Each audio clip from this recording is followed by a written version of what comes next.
Hi everyone, Comic Reviewer here, this time reviewing on Diary of a Wimpy Kid 2021 film review.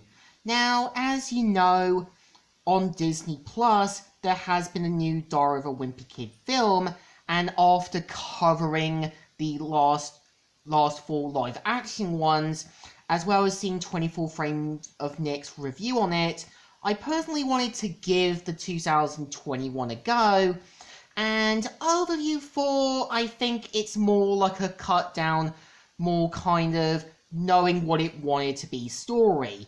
And yeah, the premise of the film is obviously meant to follow the 2007 book, with basically some things cut down from the 2010 live action one. And the premise of the film is obviously meant to be about Greg and Rowley, who start their year in middle school. And we see how Greg wants to try and move past the stuff from their old school and try and focus more on the middle stuff. And I think there's a difference, I would say, between Greg and Rowley. Like, you can kind of tell Greg wants to kind of keep up this newer, fresher image, while Rowley is meant to kind of be a bit more still behaving like a kid, even though he is. And you can kind of tell from Greg's reaction that, yeah, it's not going to be easy.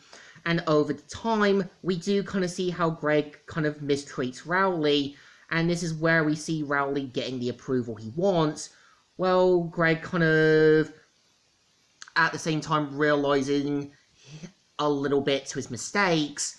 Well, at the same time, we do kind of see how both of them start to realize what's more important. Now, I would say what the 2010 one got right, and this is my opinion, we saw how Greg wanted to kind of be the popular kid.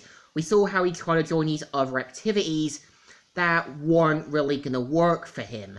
And I think what I gave the 2010 one credit, they actually had more time to build up with the characters.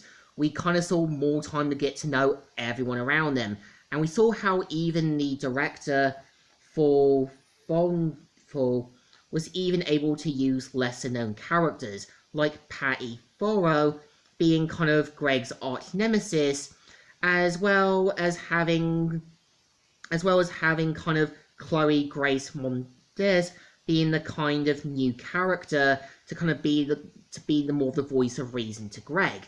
I think here, just kind of having Greg and Rowley kind of being the two characters does work. Like, it has that best friend trope, where the character kind of treats the friend terrible, only to realize their mistakes.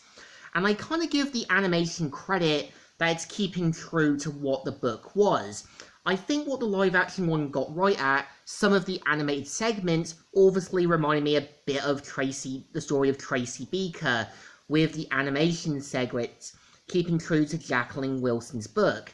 And I kind of feel, with the film being 58 minutes, I can see where they wanted to cut things down. Like, it's being kind of what the Diary of a Wimpy Kid books were. There's kind of Greg sharing his thoughts in his sort of journal. And I kind of give the film credit that it's at least trying to show that Susan isn't a total Karen. Like, she has her suspicions of Greg. And when she does hear what Greg and Rowley did on the phone, I wouldn't call it being a Karen, just being suspicious of your kid if they're up to something, or worried that they might have violated your trust.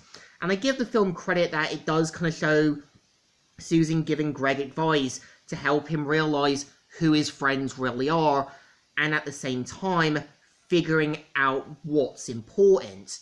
And you can tell at the same time, we do kind of see how Greg slowly realizing his friendship with Rowley was more important. I think the 2010 one did it better, because you could tell Rowley realized what a terrible friend Greg was, and at the same time, we did kind of see them slowly miss each other, and at the same time, we saw how every one of Greg's screw-ups got Rowley either in trouble or put into an impossible position. I think the 2021 version is alright. Again, it's a more of a cut down version, just being animated. And I think, overview thought, the 2021 Diary of a Wimpy Kid film isn't perfect, but it's keeping true to the art style of the original author. So I think the film definitely deserves a thumbs in the middle. I think, well, not awful. It was just clear that it was just trying to be a more slower, more cut down, more easier version. So, comic reviewer here, signing out.